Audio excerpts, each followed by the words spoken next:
Manchester United planning a midfield overhaul this summer, and it could be a big one. 4 names could be going, and Eriksen could be the first after recent links to Ajax. Who are Man United lining up to replace these midfielders leaving? What is the latest on Dan Ashworth? What's the situation going on for Newcastle?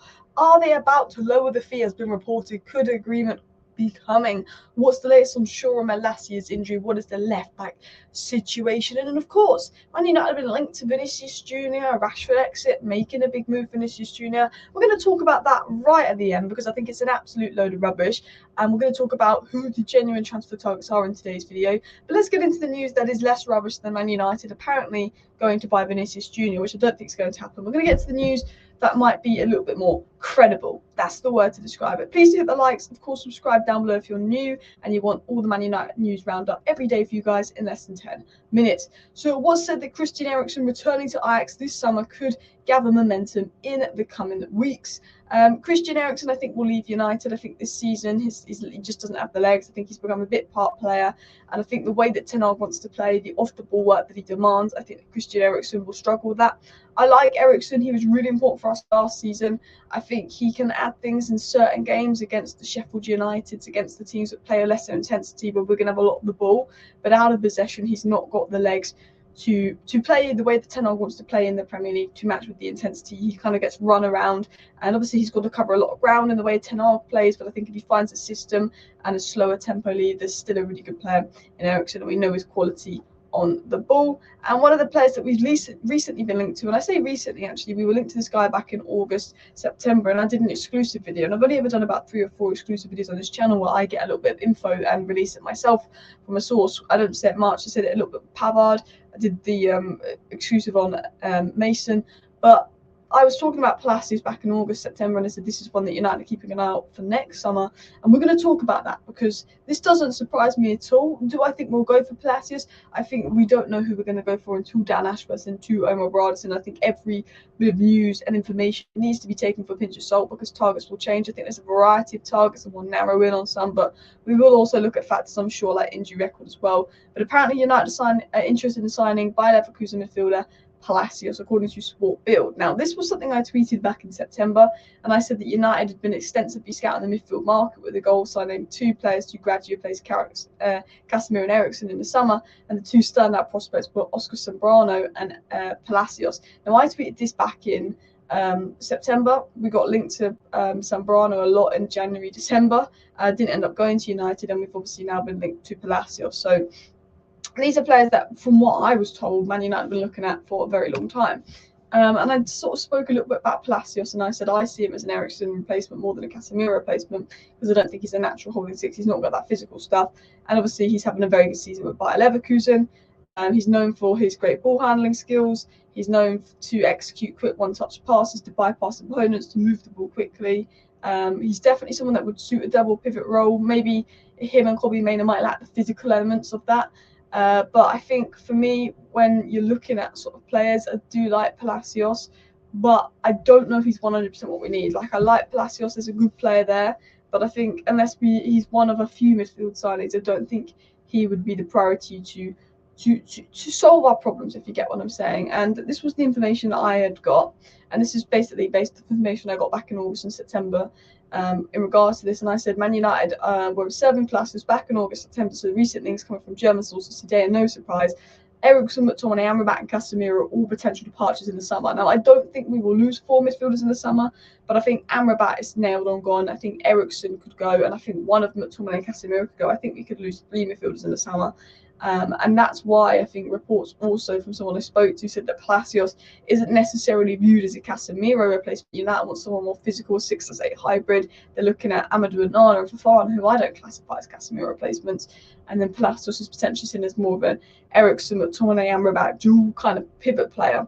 Is what the sense is. But I think because United are probably going to let go of 3 midfielders this summer, they'll be looking to bring 2 in, maybe someone a bit more defensive, and then maybe someone more like Palacios, who does play as a DM, but he's definitely not an out-and-out 6, if you get what I'm saying as well. But as I said, all transfer and info needs to be taken for a pinch of salt, because I think the approach will change when Omar Brothers and Dan Ashworth come in. But I also think you've got to remember that who Man United buy, and the budget available for Manchester United is going to be so dependent on how much we make through sales because of FFP, who we sell, because who we sell is where we're going to target. If we sell 4 midfielders, we're bringing 2 midfielders. If we sell 2 midfielders, we're bringing 1. I think what Man United do in the summer is dependent on sales massively, but also we've got to wait to see what Dan Ashworth and Omar Barada do.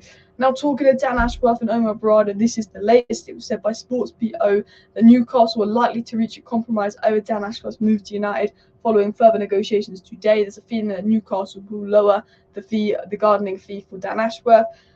Interestingly, I thought this was a bit of insight from Sam C Reports, who said apparently that Dan Ashworth's time at Newcastle towards the end was not a plain ride. It had been building up for a while. The relationship between him and Eddie Howe and the hierarchy wasn't as simple as seemed in the public eye, whilst he also wasn't entirely comfortable and felt frustrated with the amount of control he had. He's open to joining United and hopes agreements can be reached. So potentially there's another reason that Ashworth wanted to leave Newcastle for United, not just because United's a big club, but maybe frustrations at Newcastle, the FFP scenario, having less control than he thinks, or maybe it's more the fact that Dan Ashworth would have been linked to United for 3 months, and obviously the Newcastle are looking at him like, can you give us some reassurances? Ratcliffe himself, and I don't know if you watched the Ratcliffe interview, I think most people have by now, but Ratcliffe himself said in his interview when he was asked about Dan Ashworth that he thinks this whole gardening leave thing's a bit silly and he doesn't want to get dragged into it, but he thinks it's completely absurd to suggest a man is really good at his job, sits in a garden for 1.5 years, and he said that you can't criticise Dan Ashworth for looking at United because it's potentially the most coveted job in football, and being a sporting director there, it's a particular challenge. And that Newcastle, I think that Jim Ratcliffe was saying, look, Newcastle need to let him go for a reasonable fee. You can't expect him to sit around for a year and a half and do nothing. There's a reason he wants to come to United. I think that's what he's saying. He's saying, get over yourself a little bit. And I understand why Newcastle want 20 million. I actually do, because of he's going to United. They don't want that to happen. They need help with their FFP slump. This is a big loss for them. It's going to be costly, but I think something will be settled around the £10 million mark. In terms of injuries, and then we will get back into the transfer news, it said that Luke Shaw is set to miss the rest of the season with a hamstring injury scheduled back before the Euros, but a race against the clock to prove fitness, and that Luke Shaw has sustained a muscle injury and will be out for an extended period. Further assessment is to determine the severity, but we expect him to be absent for a few months. We should have played him versus Luton. I said if he's not 100% fit, we shouldn't play him versus Luton, which is a shame because if he's out for 3 months, that is no left back for 3 months because Tyrone Malacia is still out for knee ligament injury. It is, if Wan-Bissaka comes back, we can play Delo at left back, so that's not the end of the world. But for now, it's Lindelof, it's Amrabat. I'd probably play Amrabat left back, or maybe you play Willy Kambwala right back and move Delo to left back. But I think Amrabat can have the ability to invert in the field and play alongside Kobbie Mainoo. Do you know what would be interesting is Amrabat left back, Kobbie Mainoo in midfield, Amrabat and Burts with Kobbie Mainoo in midfield, and we had Mount back and we had Bruno. I do think that could work quite well, but I made a video yesterday saying, why are we selling Alvaro Fernandez? Why are we loaning him out? He could have been of such use. Or why didn't we either leave just keep Reguilon? In terms of transfer news, which I said is other news which I'd ignore, which is why I'm keeping it at the end of the video. Reports are coming out that Man United are prepared to offer €200 million to allow Vinicius Jr. Reports from Spain suggest that if Rashford goes, Vinicius Jr. could be the replacement, and it has been reported numerous times in Spain and Madrid that Madrid could seek to sell off the Brazilian international to free up the squad with Mbappe coming in, and that United apparently are the leaders to sign Vinicius Jr. I'm going to be honest with you guys, Manchester United don't have the money to be going and spending it all on one big star. If Manchester United right now were playing good football and we were, in this title race with City and Liverpool, but maybe we just didn't win the title by 3 points and we were one big superstar signing off, maybe they go for Vinicius Jr.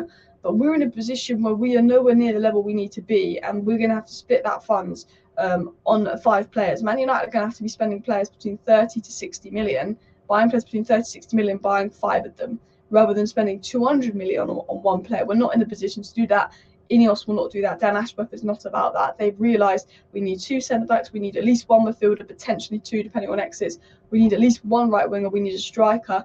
We might even need another winger, depending on sales. We might even need another fullback that could play left back or right back because of Luke Shaw's. There's so much that United need to do that. They're not in a position to spend 200 million on, of course, Vinicius Jr. It's just not going to happen for me. And in terms of who United, I believe are looking at, these are players that United have been linked to that apparently Ineos approve.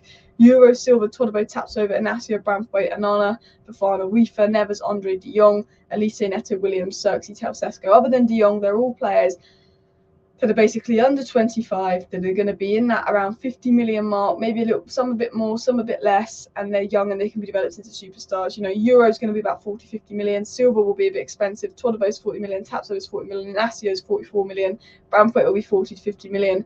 Anana, Fofana, we feel will all be around the 40 million mark, less than that with Fofana because it's got 1 year less. Jao Neves will be expensive. Andre's 20 million. Man United looking at these kind of players. Obviously, we don't know who the targets will be 100% until we get to the summer when Omar Barad is in and Dan Ashworth's in and they've made their choice. But these are the type of players that Manchester United are looking at, to clarify it for you guys. Anyway, that is all the latest Manchester United news rounded up in 10 minutes for you guys. Please do hit the likes. Subscribe if you're new. Thank you for watching. Bye.